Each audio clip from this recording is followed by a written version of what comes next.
Hola a todos, bienvenidos a este segundo video de la revisión de hipernatremia, en el cual estaremos hablando acerca de las manifestaciones clínicas y el diagnóstico de esta condición.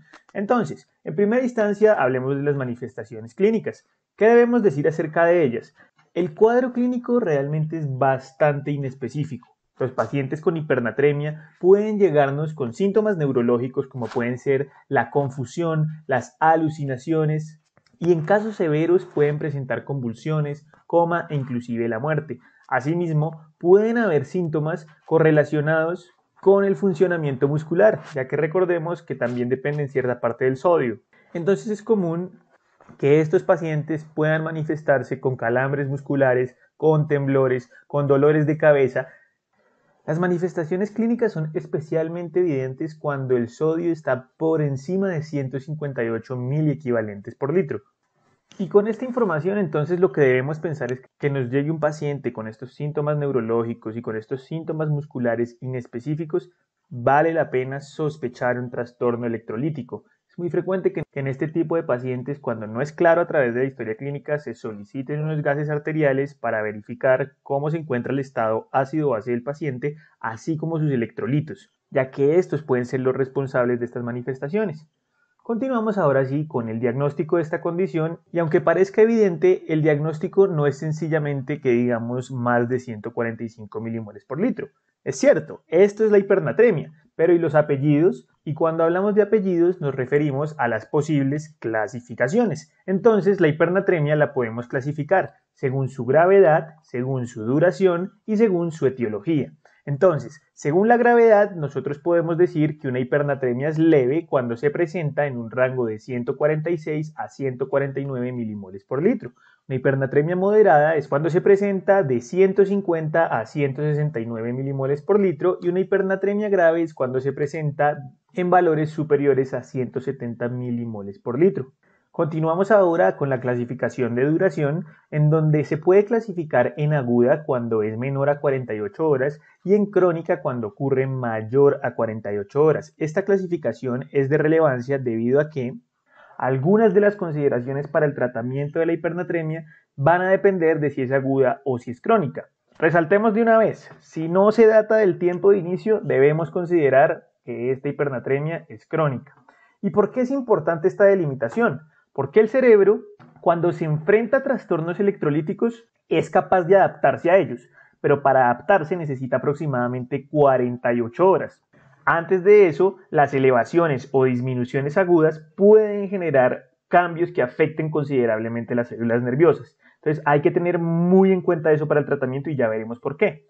Entonces vamos a tratar de seguir la secuencia de eventos por la cual debemos entender claramente la importancia de esta clasificación. Supongamos una situación inicial del paciente hipernatrémico en donde lo que tenemos es un plasma que tiene su osmolaridad aumentada, obviamente aquí en valores exagerados, pero es para que el ejercicio sea claro, y en donde su medio intracelular está en un valor normal. ¿Cuál va a ser la respuesta inicial del medio intracelular?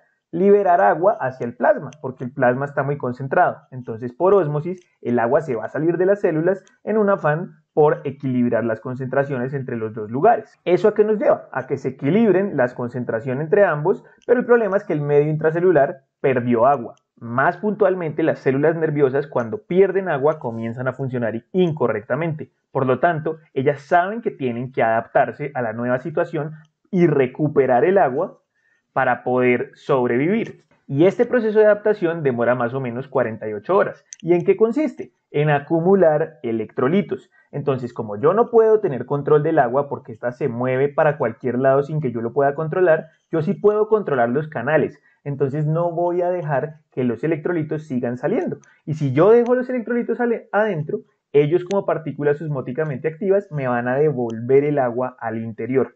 Entonces, esa acumulación de electrolitos inicialmente lo que va a hacer, evidentemente, es subir la osmolaridad intracelular. Y en el momento en que la osmolaridad intracelular sube, entonces ahí el agua va a pasarse desde el plasma hacia el medio intracelular y el agua vuelve al medio intracelular. Y listo, entonces nos queda un medio intracelular con una osmolaridad de 300 y un plasma con una osmolaridad de 300 y todos están bien, solo que se ajustaron a nuevas osmolaridades de acuerdo a lo que sería la adaptación de un paciente hipernatrémico. Si nos damos cuenta, ambas osmolaridades son altas. Entonces, ¿Cuál es el problema de esto? Que algún médico que de pronto no tenga conocimiento de este proceso de adaptación hace una corrección abrupta del sodio para bajar esa hipernatremia y devolverla a los valores normales, cuando ya los valores normales no son los mismos que eran antes, porque ya el medio intracelular no tiene una osmolaridad de 285, sino que ahora, por ejemplo, está en 300. Y este médico decide bajarle la osmolaridad del plasma a 285, que en teoría sería normal, pero no es isoosmolar al medio intracelular por la adaptación. Entonces, ¿cuál va a ser el problema? Que la diferencia entre estas dos osmolaridades va a provocar que el agua ahora tienda a entrar desde el plasma al medio intracelular para equilibrar las concentraciones. Y finalmente lo que tenemos es que estas células que ya se habían adaptado se me van a edematizar.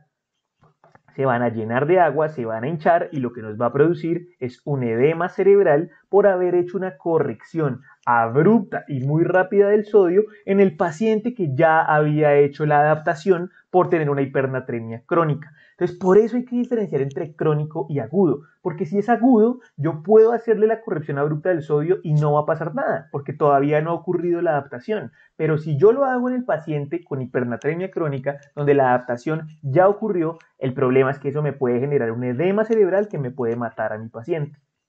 Y finalmente, todo eso que hablamos representado en los anteriores esquemas nos lo muestra esta imagen. Inicialmente, un cerebro que está normal. ¿Cuál es el efecto inmediato ante una hipernatremia? Lo que va a pasar es que el agua se va a salir para equilibrar las osmolaridades, el cerebro comienza a adaptarse, acumula los electrolitos y una vez logra acumular los electrolitos devuelve el agua adentro de las células nerviosas. Si una vez ya se ha adaptado después de las 48 horas, se le da una terapia inapropiada, donde hay una corrección muy rápida del estado hipertónico, entonces lo que va a ocurrir es que el medio intracelular va a quedar con una osmolaridad mucho mayor a la del plasma y eso a lo que nos va a llevar es a que el agua se pase desde el plasma adentro de las células y nos genere un edema cerebral. Entonces, lo que nosotros debemos evitar es hacer esa corrección rápida y hacer la corrección lenta, que es la terapia apropiada, logrando así que el cerebro comience a adaptarse nuevamente con esta terapia lenta y así poder devolver los valores de sodio al valor normal sin afectar o generar potencialmente un edema cerebral. Y por último nos queda la clasificación por la etiología, es decir, que yo en mi diagnóstico diga que es una hipernatremia que se produce debido a tal etiología. Entonces, ¿cómo podemos hacer eso? La mayoría de veces la causa de la hipernatremia suele ser evidente en la historia. De hecho, en los adultos se debe a disminución en el consumo de agua por un estado mental deteriorado. Es por eso que esta es una condición que podemos encontrar frecuentemente en los pacientes geriátricos. Asimismo, también es una condición que es común en los neonatos, ya que los neonatos no están en condiciones de ingerir líquidos por sí solos, tienen que serles administrados. Alguien tiene que ponérselos a su disposición. Y no solo esto, hay algunas condiciones, algunas patologías neonatales en donde cursan con fiebre y esta fiebre fácilmente puede descompensarlos y generarles una hipernatremia. Ahora, si la etiología de la hipernatremia no está clara, ¿qué podemos hacer nosotros? Entonces, para el caso de esas hipernatremias que podían ser o hipovolémicas o euvolémicas, que prácticamente eran las que se producían por pérdidas de agua del volumen corporal, el diagnóstico generalmente se puede establecer midiendo la osmolaridad urinaria. Entonces hay una serie de rangos en la osmolaridad urinaria que nos pueden hacer pensar en diferentes patologías. Si nosotros lo que tenemos es una osmolaridad urinaria baja, que es a lo que se le llama osmolaridad urinaria menor a 300 miliosmoles por litro, el paciente probablemente tenga una diabetes insípida central o nefrogénica. Porque si recordamos, en estas diabetes insípidas lo que ocurre es que o no se está secretando ADH o el tejido de las células tubulares renales es resistente a esa ADH. Y si la ADH no funciona, el agua no se reabsorbe y se pierde toda a través de la orina. Entonces toda esa agua va a hacer que la orina salga muy diluida y su concentración también va a estar súper reducida. Por eso vamos a esperar que la osmolaridad urinaria sea muy baja. ¿Y cómo podemos nosotros diferenciar si es central o si es nefrogénica? administrando ADH. Porque si yo le administro ADH y le funciona y la osmolaridad urinaria se corrige, entonces eso quiere decir que la diabetes insípida es central. Porque lo que está faltando es que se produzca ADH, el riñón está funcionando bien. Pero si yo le administro ADH y no funciona, entonces eso es una diabetes insípida nefrogénica porque las células tubulares renales son resistentes a la ADH. Ahora, si lo que nosotros tenemos es una osmolaridad urinaria entre 300 y 600, estamos en una especie de zona gris, en donde esa osmolaridad puede ser por una diabetes insípida, tal y como lo habíamos hablado en el anterior caso, o puede deberse también a una diuresis osmótica. Entonces recordemos brevemente, la diuresis osmótica se presenta especialmente en las circunstancias de hiperglicemia. Recuerden que toda la glucosa que se filtra en el riñón debe ser reabsorbida en su totalidad.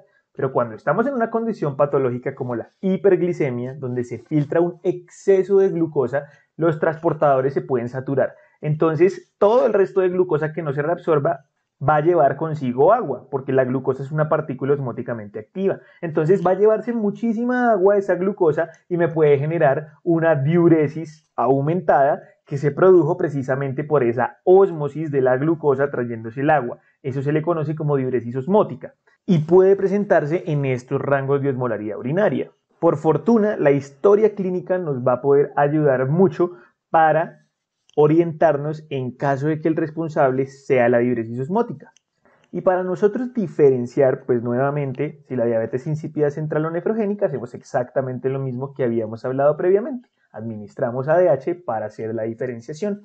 Y si la osmolaridad urinaria es mayor a 600, entonces nosotros podemos asumir que esa hipernatremia no es producto de la pérdida de agua a través de la orina, ya que la orina no está diluida. Entonces debemos pensar en posibles pérdidas que no sean renales, extrarrenales, como cuáles, como las pérdidas gastrointestinales, que habíamos hablado a través de las diarreas osmóticas predominantemente, o por pérdidas insensibles a través de la piel e inclusive sensibles también, a través del sudor, a través de la fiebre, o cuando una persona se encuentra en altas temperaturas, en donde la deshidratación puede ser el responsable de esta hipernatremia. Ahora, si nuestro paciente, desde un inicio, con más de 150 equivalentes por litro de sodio, está sin sed, eso inmediatamente nos debe hacer pensar que ese paciente tiene una lesión hipotalámica, porque con esta concentración el osmorreceptor ya debería haber generado, primero, liberación de ADH y segundo, activación del mecanismo de sed. Por definición, este tipo de paciente se le sospecha una lesión hipotalámica. Y aquí pues ya hemos visto la mayoría de las posibles etiologías. Solo nos quedarían las que se deben a la sobrecarga de sodio, pero esas suelen ser evidentes en la historia clínica, porque la ingestión oral fácilmente nos lo puede referir el paciente o sus familiares. Y la administración intravenosa es un tipo de hipernatremia que ocurre frecuentemente de forma iatrogénica, entonces vamos a tener conocimiento de ello. Y de esta forma, más o menos uno puede lograr tener un diagnóstico etiológico de esa hipernatremia. Entonces, así es como yo puedo decir de forma juiciosa en un diagnóstico que un paciente tiene una hipernatremia moderada, aguda, que se produjo, por ejemplo, por una diuresis osmótica, muchísimo más completo que decir simplemente que tiene hipernatremia. Y de esta forma terminamos nuestro segundo video de la revisión de hipernatremia, donde hablamos de manifestaciones clínicas y diagnóstico. En el siguiente video hablaremos acerca del tratamiento de esta condición.